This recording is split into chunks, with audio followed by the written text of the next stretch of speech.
नमोस्तुते व्यासविशालबुद्धे फुल्लारविन्दायतपत्रनेत्र येन त्वया भारततैलपूर्णः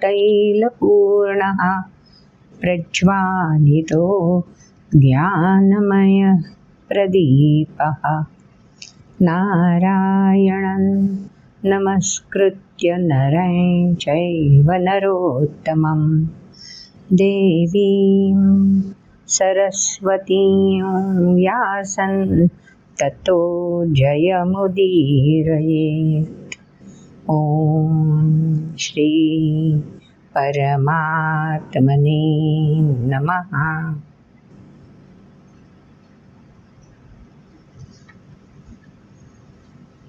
दूसरे अध्याय में भगवान ने स्थितप्रज्ञ कैसे बन सकता है व्यक्ति, स्थितप्रज्ञ अगर व्यक्ति बनना चाहे बन भी जाए तो कौन से लक्षण प्रतीत होते हैं आचरण से, इसके बारे में बता दिया है।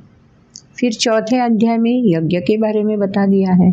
यज्ञ संपन्न करके व्यक्ति योगी बन जाती है, तो योगी कैसे पहचाना जा सकता है उसके बारे में भी बता दिया है। फिर छठे अध्याय में संयमित होना कैसे है इसके बारे में बता दिया है। फिर आगे चलकर 9वें अध्याय में भगवान ने समर्पित होना मतलब क्या, 2 श्लोक में इसका पूरा विवरण कर दिया है।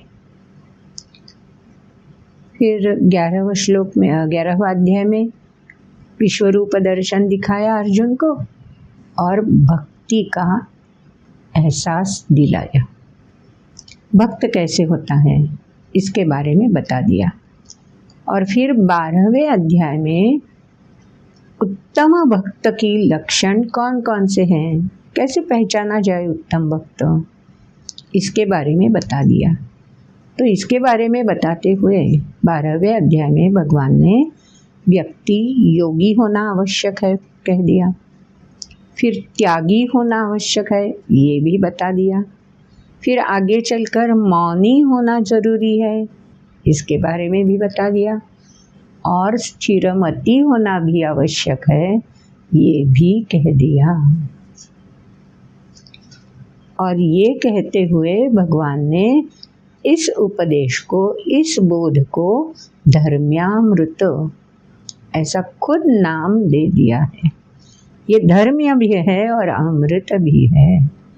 शाश्वत समाधान की प्राप्ति योगी, त्यागी, मौनी, स्थिरमति होने पर भक्त कहलाते हुए व्यक्ति को मिल जाती है। और धर्म्य मतलब कर्माचरण करते वक्त व्यक्ति खुद को तृप्त, फलाशा रहित जीवन कैसे बिताया जाए इसके बारे में विकसित होती रहती है। तो 12वां अध्याय हमने जान लिया। अब आगे चलकर 13वें अध्याय में भगवान क्या कहना चाहते हैं, क्योंकि खुद ही भगवान ने 13वां अध्याय शुरू कर दिया है। तो भक्ति के बारे में और कुछ बताना चाहते हैं या तात्विक विश्लेषण करना चाहते हैं ये जानना ज़रूरी है। लेकिन पहले अध्याय के श्लोक तो सुनने चाहिए। तो पहले सुनते हैं 13वां अध्याय जिसका नाम है क्षेत्र क्षेत्रज्ञ विभाग योग। तो इस अध्याय के शुरुआत के श्लोक क्या है ये पहले सुनते हैं। ओम श्री परमात्मने नमः। अथ त्रयोदशोऽध्यायः। श्रीभगवानुवाच इदं शरीरं कौन्तेय क्षेत्रमित्यभिधीयते एतद्यो वेत्ति तं प्राहुः क्षेत्रज्ञ इति तद्विदः। क्षेत्रज्ञै चापि मां विद्धि सर्वक्षेत्रेषु भारत। क्षेत्रक्षेत्रज्ञयोर्ज्ञानै यत्तज्ज्ञानं मतं मम। तत्क्षेत्रै यच्च यादृक् च यद्विकारि यतश्च यत् स च यो यत्प्रभावश्च तत्समासेन मे शृणु। ऋषिभिर्बहुधा गीतैः छन्दोभिर्विविधैः पृथक् ब्रह्मसूत्रपदैश्चैव हेतुमद्भिर्विनिश्चितैः। महाभूतान्यहङ्कारो बुद्धिरव्यक्तमेव च इन्द्रियाणि दशैकै च पञ्च चेन्द्रियगोचराः। इच्छा द्वेषः सुखं दुःखं सङ्घातश्चेतना धृतिः। एतत् क्षेत्रं समासेन सविकारमुदाहृतम्। अमानित्वमदम्भित्वमहिंसा क्षान्तिरार्जवम्। आचार्योपासनं शौचं स्थैर्यमात्मविनिग्रहः। इन्द्रियार्थेषु वैराग्यमनहङ्कार एव च। जन्ममृत्युजराव्याधिदुःखदोषानुदर्शनम्। असक्तिरनभिष्वङ्गः पुत्रदारगृहादिषु। नित्यै च समचित्तत्वमिष्टानिष्टोपपत्तिषु। मयि चानन्ययोगेन भक्तिरव्यभिचारिणी। विविक्तदेशसेवित्वमरतिर्जनसंसदि। अध्यात्मज्ञाननित्यत्वं तत्त्वज्ञानार्थदर्शनम्। एतज्ज्ञानमिति प्रोक्तमज्ञानै यदतोऽन्यथा। पहले श्लोक में हमने सुन लिया भगवान क्षेत्र शब्द का प्रयोग करते हैं।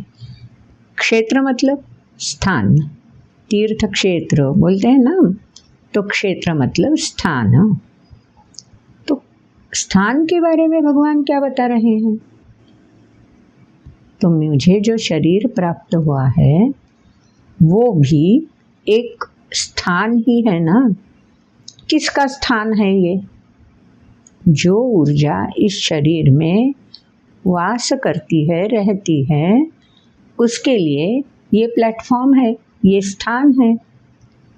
तो ये ऊर्जा का स्थान है, इसलिए इसको क्षेत्र बोलते हैं।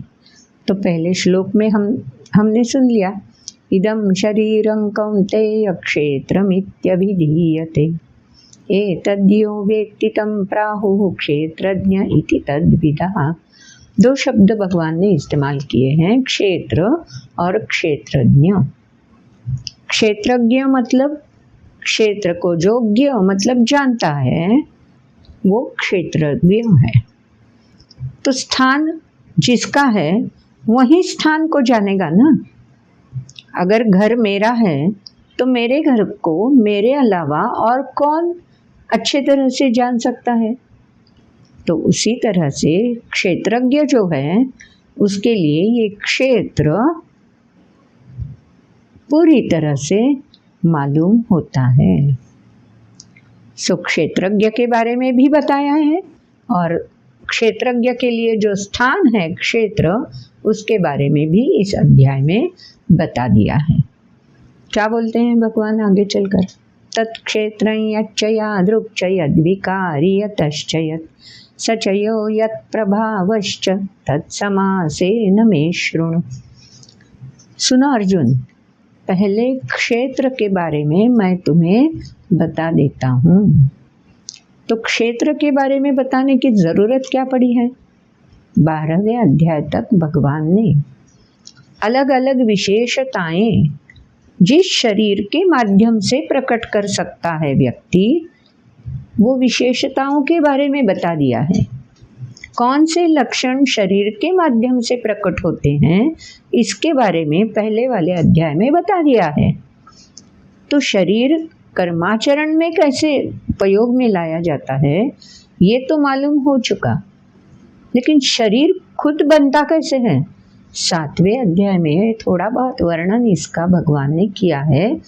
खुद जब भगवान अवतार लेते हैं मनुष्य रूप में तब कैसे दिखते हैं, कैसा व्यवहार कर सकते हैं, कौन सा स्थान मतलब क्षेत्र वो धारण करते हैं, इसके बारे में भगवान ने 7वें अध्याय में थोड़ा बहुत बता दिया है। लेकिन अब 13वें अध्याय में सर्वसामान्य कोई भी व्यक्ति जीवित है, उसका क्षेत्र के घटक कौन कौन से हैं, उसका क्षेत्र कैसे बनता है, मतलब शरीर कैसे बनता है, शरीर में क्या क्या ऐसे घटक है जो कर्माचरण में व्यक्ति को महत्वपूर्ण लगते हैं या योगदान देने के लिए समर्थ है। तत्क्षेत्र, उस क्षेत्र के बारे में अब मैं तुम्हें बताऊंगा, विस्तार से बताऊंगा, नहीं समा से न बताऊंगा, संक्षेप में उस क्षेत्र के बारे में बताऊंगा। अगर हम विज्ञान पढ़ते हैं तो विज्ञान में, साइंस में शरीर के बारे में बहुत कुछ लिखा हुआ मिलता है। इंद्रियों कैसे हैं शरीर के, इंद्रियों पर जो त्वचा है उसके बारे में लिखा हुआ मिलता है, जो स्नायु हैं उसके बारे में लिखा हुआ मिलता है, जो अस्थियां हैं, हड्डियां हैं, उसके बारे में लिखा हुआ मिलता है। तो शरीर के बारे में विज्ञान में, साइंस में बहुत कुछ बताया जाता है। लेकिन 13वें अध्याय में भगवान ने तात्विक रूप से इस क्षेत्र के बारे में जो कुछ बताया है वो हमें जानना चाहिए। लेकिन भगवान बोलते हैं ये बताने वाला पहला नहीं हूँ मैं। जैसे साइंस में अब हम बुक में वर्णन पढ़ते हैं, शरीर इन इन घटकों से बनता है, ये इंद्रिय संस्था शरीर का घटक होती है, हिस्सा होती है और अपना अपना काम करती रहती है। तो ये इंद्रिय संस्था जो है शरीर में, उनके बारे में विज्ञान में पढ़ सकते हैं। 13वें अध्याय में भगवान ने जो बोला है क्षेत्र के बारे में, शरीर के बारे में, वो भगवान बोलते हैं मैंने खुद संशोधन नहीं किया है, मैं खुद पहला नहीं हूँ बताने वाला। मुझसे पहले सनातन संस्कृति की आधारभूत शिला जिन्होंने रची है, उन ऋषियों ने अलग अलग ग्रंथों में इसका वर्णन पहले ही किया हुआ है। क्षेत्र क्या है, क्षेत्रज्ञ क्या है, एक दूसरे से ये कैसे जुड़े हुए हैं, इसका ज्ञान हम कैसे पा सकते हैं, इन सब के बारे में भगवान बोल देते हैं कि पहले ऋषि बोल चुके हैं। छंदों में मतलब वेदों में लिखा हुआ है और ब्रह्म सूत्र जैसे ग्रंथों में भी इसका चयन किया गया है। तो अब इसके बारे में मैं तुम्हें संक्षेप में बताऊंगा। ऋषियों ने जो लिखा है उसके अनुसार क्षेत्र के घटक कौन कौन से हैं, कैसे वर्णन किया जा सकता है क्षेत्र का, इसके बारे में आगे के श्लोक में भगवान ने बता दिया है। 2 श्लोक जो है वो क्षेत्र के बारे में हमें बताते हैं। कौन से है वो श्लोक? महाभूतान्यहंकारो बुद्धिरव्यक्तमेव च इंद्रियाणि दशैकंश पंचचेन्द्रियगोचराः। इंद्रियाणि दशैकंश, दशेंद्रिय हर एक व्यक्ति को प्राप्त हुए हैं वरदान स्वरूप। तो दशेंद्रिय कौन कौन से हैं? 5 ज्ञानेंद्रिय और 5 कर्मेंद्रिय। तो ये हुए 10 इंद्रिय। अब हर एक इंद्रिय का अपना अपना अलग सा दायित्व है, अलग सी विशेषता है। आँखों के बारे में सोचे तो आँखों का काम क्या है, दायित्व क्या है? दृष्टि, देखना, दिखाना। तो कानों का दायित्व सुनना, बस।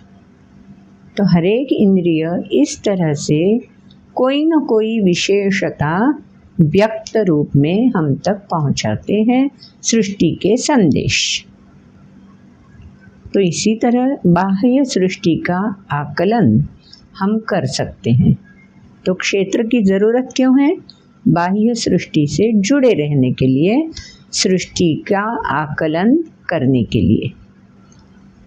तो खाली दशेंद्रिय काफ़ी है क्या? नहीं, हर एक इंद्रिय का जो विषय है वो भी महत्वपूर्ण है। इसीलिए गर्मी, शीतकाल या सर्दी का मौसम या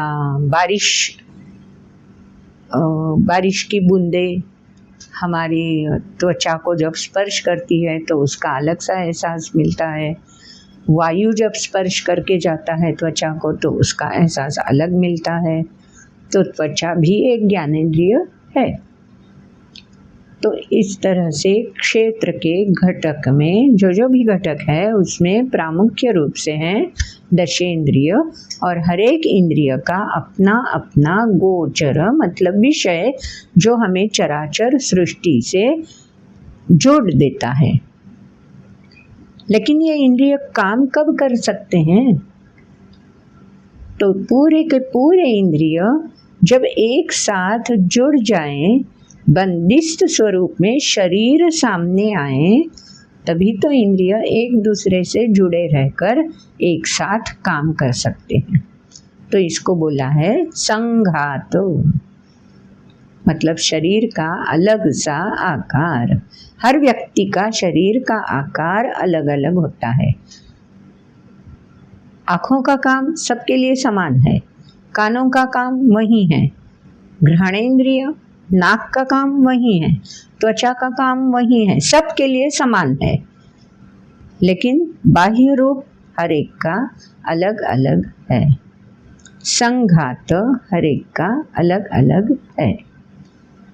तो संघात विज्ञान के लैब में हम जो देखते हैं,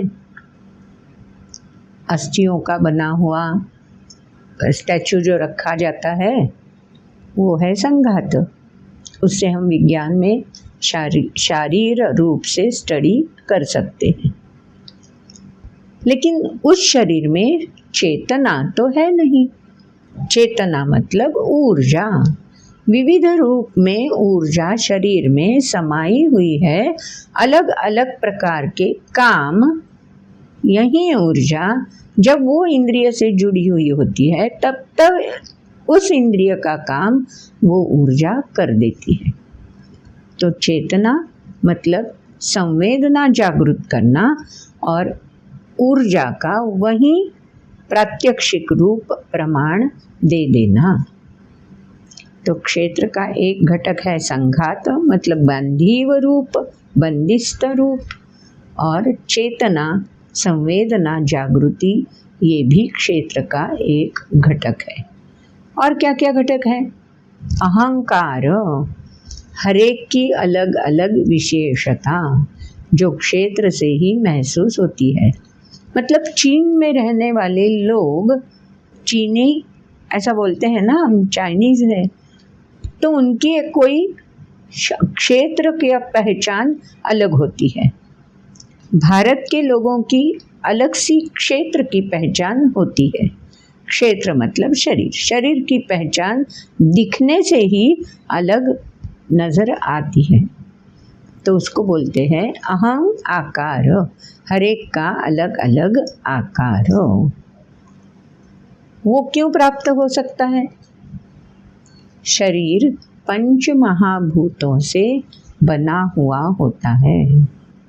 पंच महाभूतों के बारे में तो 7वें अध्याय में हमने पढ़ लिया है, जान लिया है। कौन कौन से हैं पंच महाभूत? शरीर में अवकाश होता है तो आकाश पंच महाभूतों में एक है।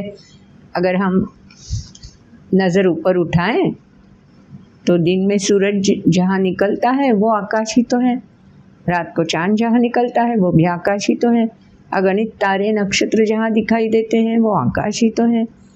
सो आकाश है कहाँ कहाँ पे? व्यापक तरीके से हर जगह ये आकाश या अवकाश नज़र आता है।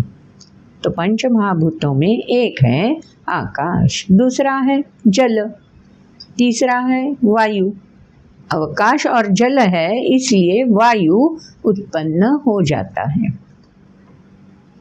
सबको स्थायी रूप कहाँ मिलता है? जमीन पे। तो भू या जमीन ये भी एक पंच महाभूतों में अपना दायित्व निभाने वाला अलग सा रूप है। तो 4 तो हमें मिल गए और 5वां कौन सा है? अग्नि, ये जो ऊर्जा का एक प्रतीक है, रूप है, वो भी पंच महाभूतों में से एक है। सो आकाश ऊर्जा का ही रूप है, अग्नि का ऊर्जा का ही रूप है। भू मतलब जमीन, भूमि, वो भी ऊर्जा का ही प्रतीक है, रूप है। वायु वो भी ऊर्जा से भरा पूरा है और जल भी ऊर्जा संपन्न है, इसीलिए तो जल को हम जीवन बोलते हैं। सो इन 5 महाभूतों में ऊर्जा प्रदान करने की क्षमता है, वैसे ही ऊर्जा ग्रहण करने की भी क्षमता है। और इसी क्षमता के कारण क्षेत्र में विकार, चेंजेस उत्पन्न होते रहते हैं। तो क्षेत्र में विकार क्यों है? क्योंकि ऊर्जा ग्रहण करने का अलग अलग आयाम और ऊर्जा प्रदान करने का अलग अलग तरीका, इसी कारण क्षेत्र में विकार उत्पन्न होते हैं। तो ये ऊर्जा अलग अलग तरीके से ग्रहण करना और प्रदान करना क्यों होता है? क्योंकि शरीर में मन स्थित है और ये मन तरंगों के रूप में है और चंचल है। मन चंचल होने के कारण अनेक भाव भावनाओं उत्पन्न होने का ठिकाना, स्थल या स्थान ये मन ही है। तो मन एक प्लेटफॉर्म है जहाँ भाव भावनाओं का विस्तार से खेल चलता रहता है। हर दम ये खेल चलता रहता है। तभी तो जैसे ही आंखें सृष्टि में कोई आकर्षक नज़ारा देखती हैं तो अनायासी मन में भी वो आसक्ति उत्पन्न हो जाती है। वैसी लहरें, तरंगे व्यक्ति को महसूस होती है और आकर्षण बुद्धि में स्थिर हो जाता है। तो बार बार आंखें उसी दृश्य पे टिकी हुई रहती है क्योंकि वो बुद्धि में रजिस्टर हो जाती है। तो विकार का मतलब है भावनाओं का प्रकटीकरण जो कि मन से जुड़ा हुआ होता है। तो मन भी एक क्षेत्र का घटक बन गया और बुद्धि वो भी तो एक घटक है ही। और ये जो अलग अलग भाव भावनाएं अपनी अपनी स्पंदनें प्रकट करती रहती है, शरीर से जुड़ जाती है, वो भी तो सब शरीर में विकार उत्पन्न करने वाले घटक हैं। और शरीर में स्थायी रूप से जो ऊर्जा अलग अलग रूप में प्रतीत होती है, वो स्थायी ऊर्जा जिसको हम आत्मा, प्राण, जीव बोलते हैं, वो भी तो क्षेत्र का एक घटक ही है। तो चलो हम लिस्ट बना सकते हैं क्षेत्र के घटक कौन कौन से हैं। और क्षेत्र में ऊर्जा के कारण, ज्ञानेंद्रियों के कारण और बाकी कर्मेंद्रियों के कारण अलग अलग से कौन कौन से विकार प्रतीत होते रहते हैं। तो कुल मिलाकर सभी एक क्षेत्र के घटक है। अब ये क्षेत्र को वास्तव रूप से अगर जानना है तो विज्ञान जरूरी है। विज्ञान का अभ्यास करने पर हमें शरीर के इंद्रियों का या बाह्य शरीर का आकलन हो सकता है। कौन से मसल्स कहाँ से स्टार्ट होते हैं, कहाँ मर्ज हो जाते हैं, वगैरह वगैरह वगैरह। ये सब स्टडी तो विज्ञान में आ जाता है। हृदय का पंपिंग ECG से नापा जाता है। हमारी आती जाती सांस के बारे में हम जान सकते हैं। सोनोग्राफी से हम इंटरनल चेंजेस जान सकते हैं। कोई विकार उत्पन्न हुआ है क्या, शरीर के बारे में विज्ञान हर एक आयाम दिखा सकता है क्योंकि विज्ञान अब इतना प्रगत हो चुका है। लेकिन ये शरीर का बाह्य स्तर है। जो आंतरिक चेंजेस है, जो तत्वज्ञान से जुड़े हुए हैं, जिसको आध्यात्म कहते हैं, वो अध्यात्म का पता कैसे चले? हर शरीर व्यक्ति का स्वभाव अलग अलग होता है। तो ये स्वभाव क्या है? ये स्वभाव बनता कैसे है? ये स्वभाव कर्म से प्रतीत कैसे हो सकता है? आचरण में प्रतिबिंबित कैसे होता है? हर किसी की सोच अलग अलग क्यों होती है? दृश्य एक ही देखते हैं, लेकिन उस दृश्य का परिणाम स्वरूप हर एक व्यक्ति में अलग अलग दिखाई देता है। तो ये क्यों होता है? तो इसके लिए कौन से संसाधन व्यक्ति के पास है, इसके बारे में जानना जरूरी है। कौन व्यक्ति किस प्रकार के संस्कार ग्रहण कर चुकी है, ये भी जानना जरूरी है। तो आगे के श्लोक जो है 7वें श्लोक से चलकर 10वें श्लोक तक ये स्वभाव के बारे में बताते हैं। ये शरीर से परे जो कुछ भी है, चैतन्य ऊर्जा, उस ऊर्जा के अलग अलग आयाम प्रकाशित करते रहते हैं, जो हमें क्षेत्रज्ञ को जानने के लिए तैयार करते हैं। तो क्षेत्रज्ञ को जानने के लिए शरीर तैयार होना चाहिए, क्योंकि शरीर एक साधन है। शरीर माध्यम खलु धर्म साधनम, शाश्वतता की ओर ले जाने वाला शरीर आद्यतम साधन है, क्योंकि वरदान स्वरूप शरीर ही तो व्यक्ति को प्राप्त होता है। तो ज्ञान संपादन करना है तो शरीर का इस तरह से अभ्यास करना जरूरी है। तो कौन कौन से संस्कार शरीर में स्थायी रूप से स्थापित होने चाहिए, ताकि ऊर्जा का क्षेत्रज्ञ स्वरूप हमें प्रतीत होने लगे। तो एक के बाद एक ऐसी लिस्ट तैयार करके बता दी है। ये सब संसाधन है, हम प्राप्त करा सकते हैं क्षेत्र की मदद से। तो पहला गुण कौन सा है? अमानित्व, अदम्भित्व। व्यक्ति इन गुणों को 12वें अध्याय में बता दिया है, इन गुणों को आचरण से प्रतिबिंबित करती रहती है। किस व्यक्ति का कौन सा, किस तरह का बोलना है, किस तरह से चलना है, किस तरह से काम में प्रतीत होना है, किस तरह से का उठना बैठना है, ये सब उसके स्वभाव के बारे में हमें जानकारी देते हैं। तो ये जो संसाधन है, ये संसाधन की पहचान करा लेना मतलब खुद को जान लेना। तो बाहर का व्यक्ति हमारे शरीर के बारे में जान सकता है, जैसे कि डॉक्टर के पास हम जाते हैं तो डॉक्टर हमें ही पूछते हैं ना, हाँ चलो बोलो कौन सी तकलीफ है, क्या हो रहा है, कहाँ दर्द है, सब प्रश्न तो हमें ही पूछते हैं। मतलब दर्द का एहसास व्यक्ति को खुद को होता है, तभी तो डॉक्टर को हम बता सकते हैं ना। वो दर्द जब असहनीय होता है तभी हम डॉक्टर के पास जाते हैं। तो खुद के बारे में स्टडी करना, अभ्यास करना, तल्लीनता से खुद को जान लेना, ये हर व्यक्ति का अपना अपना दायित्व है। उसके लिए उसके पास ज्ञान के साधन संप्राप्त है, और वो जब कर्म से प्रतिबिंबित होने लगते हैं तो उस व्यक्ति का स्वभाव सामने वाले व्यक्ति को मालूम होने लगता है।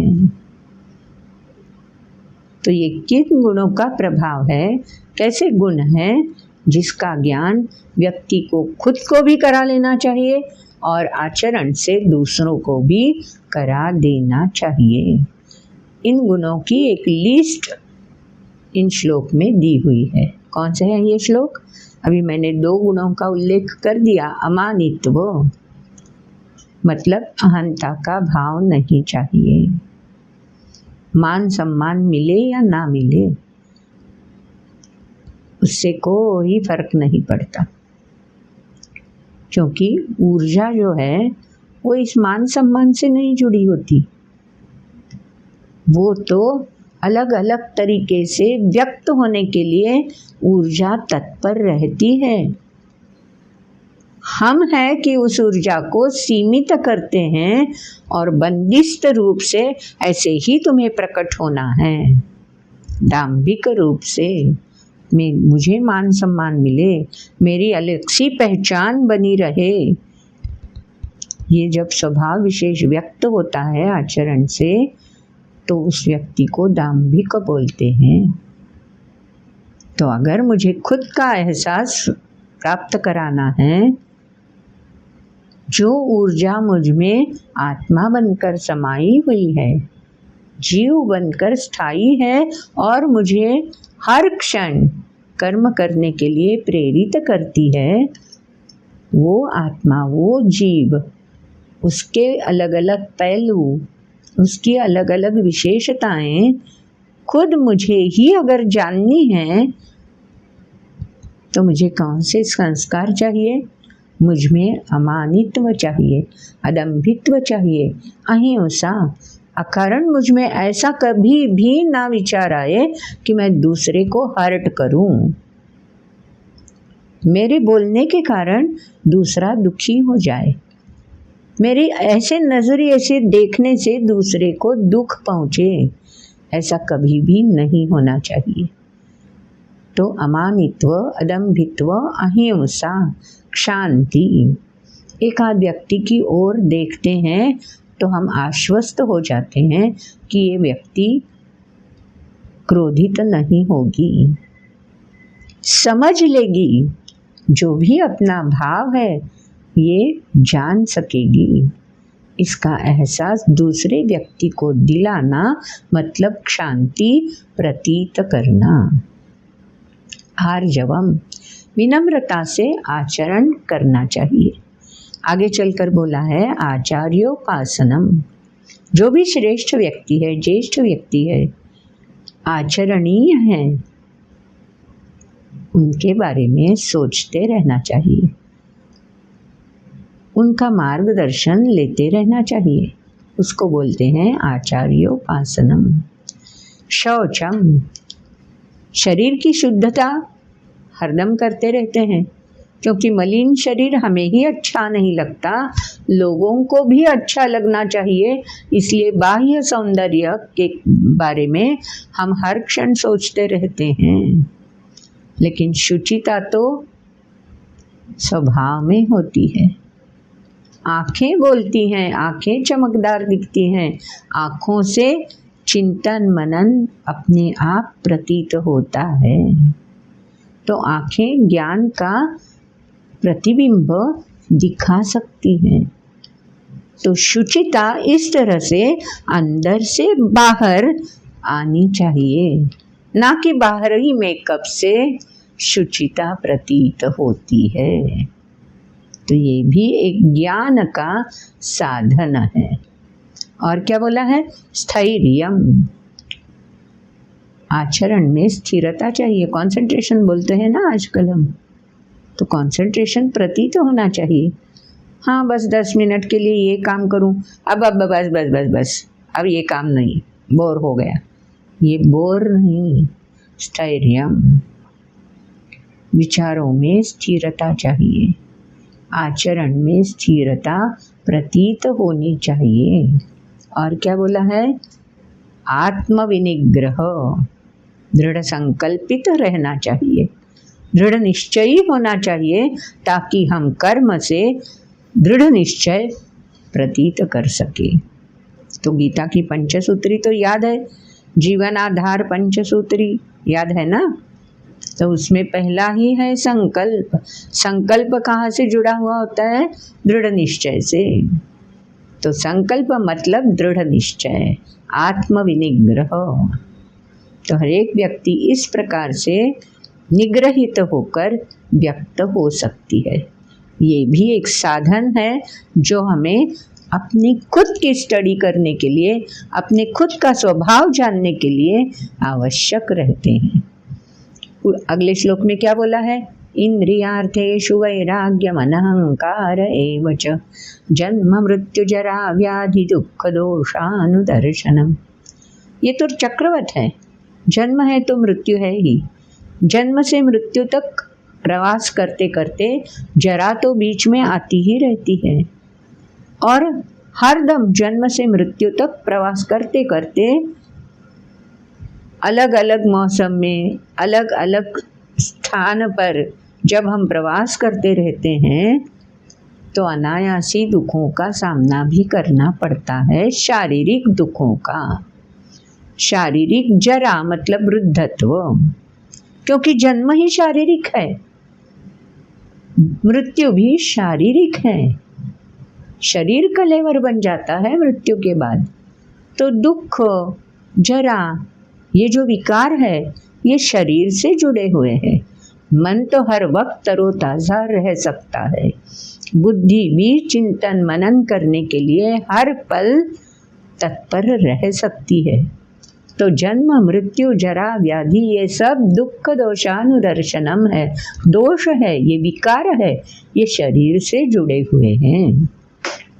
तो इनके बारे में वैराग्य ही चाहिए ना, इनसे अलिप्त होना ही जरूरी है ना।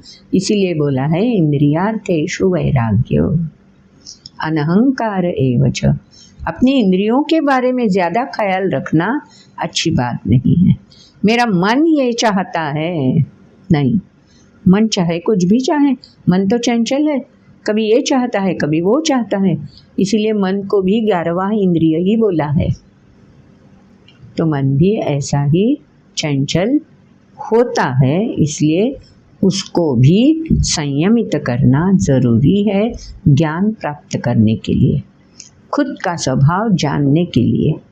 अगले श्लोक में बता दिया है, असक्तिरनभिष्वंग पुत्रदार गृहादिषु नित्यं च समचित्तत्वमिष्टानिष्टोपपत्तिषु। उपपत्तिषु, हम जब कर्म करते हैं तो अनायासी उपपत्ति फलित उत्पन्न हो जाते हैं। कभी फलित हम जो चाहते हैं वही मिलता है, इष्ट। कभी जो हम नहीं चाहते वो भी कर्म का फलित बनकर सामने आ जाता है, अनिष्ट। कोई बात नहीं, कर्म का फलित हमने ही कर्म किया है, सो जैसा कर्म किया है वैसा ही भुगतना पड़ेगा। जैसी करनी वैसी भरनी, है ना। तो यही इसके बारे में बता दिया है। तो हमें कैसा रहना चाहिए, कभी अनिष्ट का सामना करना पड़े, कभी इष्ट से आनंद महसूस होता रहे, लेकिन हर क्षण हमें नित्य समत्व, संतुलित रहना चाहिए। कभी ऐसा सामने आएगा तो ठीक है, चलो वो भुगतना पड़े तो कोई बात नहीं, कभी आनंददायी क्षण भी तो महसूस होंगे। ऐसा समझकर जो लौकिक अर्थ रूप से जीवन से जुड़े हुए संबंध है, उन संबंधियों के बारे में भी अलिप्तता से बर्ताव करना चाहिए। पुत्र दार गृह आदिषु, तो पुत्र हमें बंधन में डालता है। कौन से बंधन में? मोह बंधन में। गीता में ये उल्लेख किया है, धृतराष्ट्र पुत्र बंधन में ही अटक चुका है ना।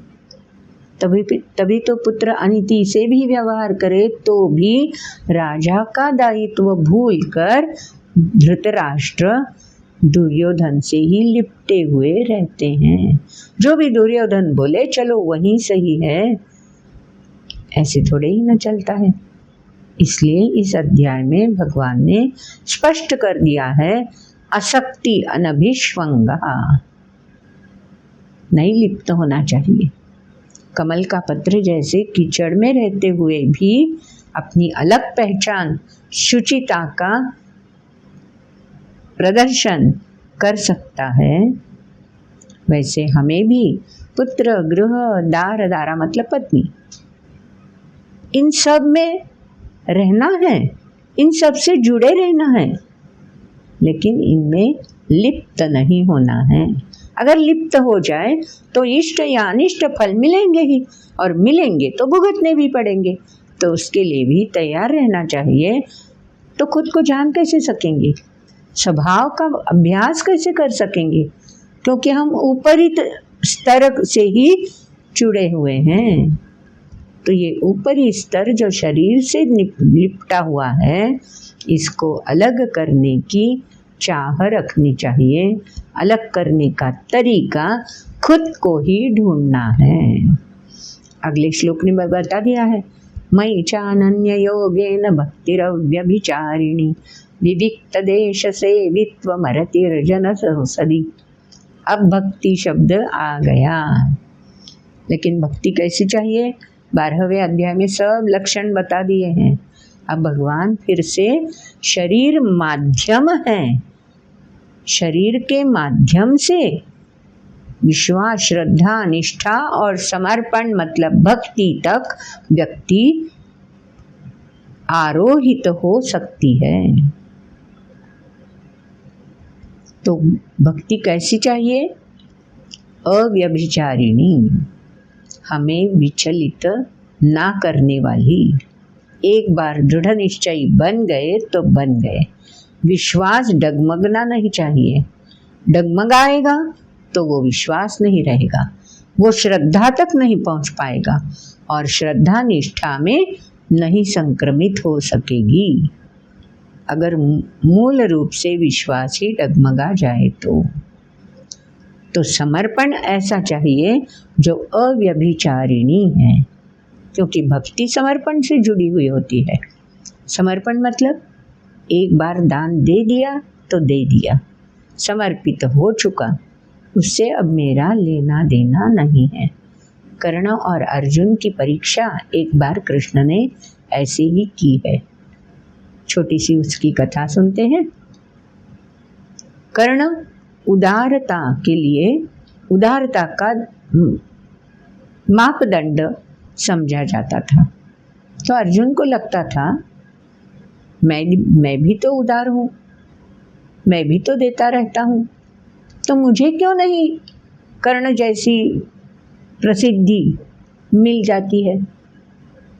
तो अर्जुन है सरल मन का, तो कृष्ण से उसने पूछ लिया, मैं भी तो कर्ण जैसा दान देते आया हूँ, लेकिन कर्ण को जो प्रतिष्ठा प्राप्त हुई है, उसका जो सम्मान होता है, वैसा मुझे क्यों नहीं मिलता? क्या अलग है हमारे दोनों में? तो कृष्ण बोला, अच्छा चलो, प्रश्न का उत्तर चाहिए तुम्हें? कृष्ण ने कर्ण को भी बुला लिया। युवा थे, अभी युद्ध वगैरह दूर है, दूर की बात है। तो कर्ण को भी बुला लिया, अर्जुन को भी साथ में ले लिया।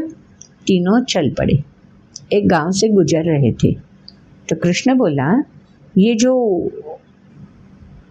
छोटी सी क्या बोलते हैं हम, हिल है ना यहाँ पे, तो उस हिल में सोना छिपा हुआ है। उस हिल को अगर साफ कर दे तो सोना बाहर आ सकता है। तो ये हिल जो है उसके बारे में गांव वालों को बता दो और उन्हें इसमें से सोना दे दो। तो अच्छा ठीक है। अर्जुन बोला, पहले मैं ट्राई करता हूँ। तो अर्जुन ने क्या किया, गांव वालों को इकट्ठा कर दिया और बोला, देखो अब हम यहाँ रुकने वाले हैं। ये जो हिल है ना, तो ये पहाड़ जो है वो अगर आप खुदवाओगे तो उसमें से आपको सोना मिलेगा। तो उसमें से सोना मिलेगा, वो मैं आपको दे दूंगा, दान स्वरूप आपको ही दे दूंगा। तो गाँव वालों को आनंद हो गया। तो गाँव वाले आने लगे, रोज आते थे, पहाड़ को खोदते थे और सचमुच में उसमें सोना मिल जाता था। तो अर्जुन वो सोना निकाल के गाँव वालों को देता रहता था। तो कितना दानी है अर्जुन वगैरह वगैरह, अर्जुन की स्तुति लोग करते थे। फिर अगले गांव चले गए। अर्जुन मशहूर हो गया, दानी बन गया। थोड़ा और प्रवास करते करते तीनों साथ में थे। फिर वहाँ जाकर ऐसा ही एक पहाड़ नज़र में आ गया। तो कृष्ण ने बोला, देखो इस पहाड़ में भी ऐसे रत्न छिपे हुए हैं, अगर खुदवा दोगे तो इसमें से रत्न मिल जाएंगे। तो अब कर्ण तुम्हारी बारी है, इसमें से रत्न जो निकलेंगे उसका दान तुम कर दो। तो कर्ण बोला, अच्छा ठीक है, जैसा मैं चाहूँ ऐसा कर सकता हूँ। तो कृष्ण बोला, हाँ क्यों नहीं। तो दूसरे दिन कर्ण ने गांव वालों को इकट्ठा किया पहाड़ के तले और गांव वालों को समझा दिया, देखो भाई ये जो पहाड़ है ना, इसमें रत्न है, तो अगर ये पहाड़ खोद दोगे, खुदवाओगे, तो इसमें से रत्न निकल आएंगे। तो मैं एक काम करता हूँ, मेहनत तो आप ही करोगे, तो रत्नों पर अधिकार किसका होगा? आपका ही होगा। तो चलो, जो जानकारी मुझे कृष्ण के से मिल चुकी है कि इस पहाड़ में रत्न है, तो ये जानकारी मैंने आपको साझा कर दी है।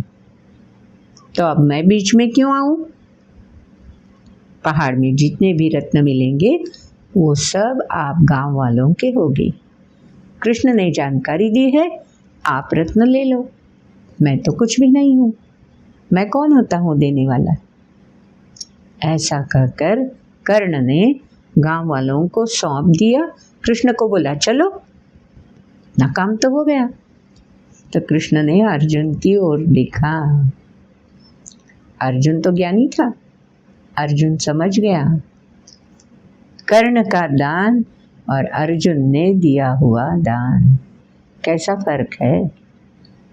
तो अव्यभिचारिणी भक्ति मतलब इस तरह से देते वक्त, समर्पित होते वक्त जिससे भी प्राप्त हुआ है उसी के प्रति समर्पित कर दो। कृष्ण से ज्ञान प्राप्त हुआ है तो कृष्ण को समर्पित होना है। तो गांव वालों को कृष्ण के बारे में बताना चाहिए, क्योंकि जानकारी तो कृष्ण ने दी हुई है और कर्ण तो मीडियम है, माध्यम है। कर्ण ने तो सिर्फ पहुंचाई है, तो क्रेडिट कर्ण कैसे ले सकता है? ये कर्ण जान गया था, लेकिन अर्जुन अभी तक इतना समर्पित नहीं हो चुका था जितना कि कर्ण हो चुका था। तो ये दोनों के बचपन की कथा है, जस्ट युवा बन रहे थे उस वक्त की ये कथा है।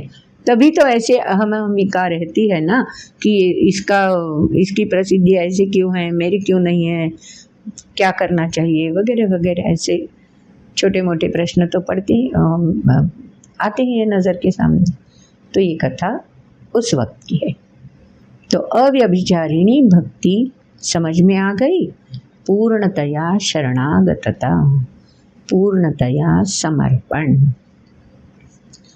तो ऐसी अगर भक्ति व्यक्ति से प्रतीत होने लगेगी, मयि च अनन्य योगेन भक्तिरव्यभिचारिणी, ये कैसे महसूस हो सकती है? मुझ में ऐसा समर्पित भाव दृढ़ हो चुका है कि नहीं, ये समन्वित होने पर ही पता चलेगा। तो लोगों में घुल मिल जाना चाहिए।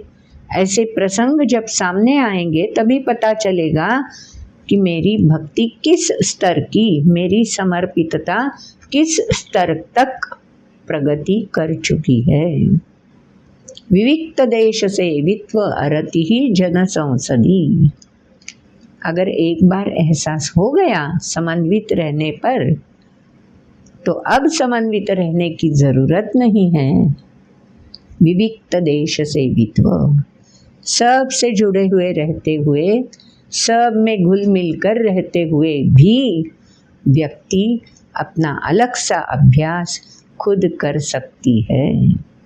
कैसा निर्णय लेना है, कैसा आचरण करना है, इसके बारे में अलग खुद सब में समाये हुए रहते हुए भी सोच सकती है। उसको बोलते हैं विविक्त देश सेवित्व। तो यहाँ तक आते आते भगवान ने बोल दिया देखो भाई, खुद को संस्कारित करने के लिए जो संसाधन है, ये सब संसाधन मैंने तो तुम्हें बता दिए हैं। ये संसाधन किस लिए है? इंद्रियों की तरह कर्माचरण के लिए नहीं है। ज्ञानेंद्रिय और कर्मेंद्रिय तो बाह्य सृष्टि का ज्ञान देंगे, लेकिन अभी जो मैंने संसाधन बता दिए हैं वो ज्ञान के साधन है, और इन साधनों के माध्यम से अध्यात्म मतलब खुद का स्वभाव तुम पहचान सकोगे, उसका एहसास कर सकोगे। तो खुद को जानने के लिए, खुद की क्षमता पहचानने के लिए ये संसाधन आवश्यक है। तो हमें भी इनकी ज़रूरत है ना।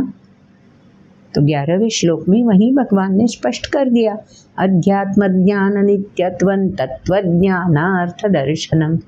तत्वज्ञानार्थ दर्शनम, दर्शन होना चाहिए क्या? मुझ में कौन से तत्व स्थित है। अध्यात्मक ज्ञान, मेरा स्वभाव कैसा है। और आगे चलकर बता दिया, एतज् ज्ञानमिति प्रोक्त अज्ञान यदतोऽन्यथा। यही जानना ज़रूरी है। मानव शरीर प्राप्त हुआ है तो ऐसा खुद का एहसास करना सीखो। खुद के बारे में, खुद की क्षमता के बारे में जानना सीखो। यही अभ्यास आवश्यक है। बाकी बाह्य सृष्टि के बारे में जितना भी जान लोगे वो तो यहाँ ही छूटने वाला है। इसमें से कुछ भी साथ नहीं आने वाला। साथ आने वाला है तो बस अपना आत्मा, अपना जीव, अपना प्राण, जो कि शुचित्व से रहें, तो फिर से चक्कर काटने नहीं पड़ेंगे। इसलिए ये अध्यात्म ज्ञान जरूरी है। और जो क्षेत्रज्ञ है उसके बारे में भी जानना आवश्यक है। तो उत्तम भक्त क्यों बनना चाहिए, इसके बारे में भगवान अब कारण मीमांसा बता रहे हैं। तो ये भी जानना ज़रूरी है ना। तो क्षेत्रज्ञ के बारे में भगवान क्या कहते हैं ये तो हम जानेंगे ही, जानना ही चाहिए, उत्सुकता भी रखनी चाहिए, लेकिन वो सुनेंगे अगले वीडियो में। आज का वीडियो यहाँ ही संपन्न करते हैं। अगर आपको ये वीडियो पसंद आया हो तो लाइक ज़रूर करना, शेयर तो आप करते ही होंगे। अगर आज तक आपने श्री गुरुकुलम न्यास का चैनल सब्सक्राइब नहीं किया है तो ज़रूर सब्सक्राइब कर देना। और हाँ, बेल आइकॉन क्लिक करते रहो किया तो आपको नोटिफिकेशन मिलता रहेगा। तो मिलते हैं अगले वीडियो में। नमस्कार।